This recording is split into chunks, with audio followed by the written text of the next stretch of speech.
దినములు చెడ్డవి, చెడిపోయిన దినాల్లో ఉన్నాం మనం. వయసుతో సంబంధం లేకుండా పాపం పెరిగిపోతున్నా మనుషుల మధ్య నివసిస్తున్నాం. ఈరోజు పిల్లలు మారటానికి కూడా తల్లిదండ్రుల కారణం. ఏ పాపము తెలియని వయసులో పాపపు ఈచ్ఛలు, కోరికలు, ఆలోచనలు కలుగుతున్నాయంటే తల్లిదండ్రుల కారణం. ఎందుకని అనంటే సోషల్ మీడియా ఎట్టి మనిషినైనా పాడు చేసేస్తుంది. 5వ తరగతి పాస్ అవుతే చాలు ఫోన్ అంటే తల్లిదండ్రులు కొనించారు.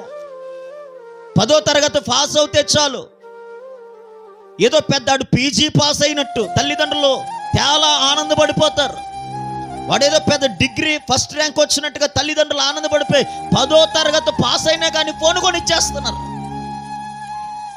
ఈ ఫోన్ కొనిచ్చేటటువంటిది వాడు ప్రయోజనకరంగా ఉపయోగిస్తున్నాడనంటే కాదు.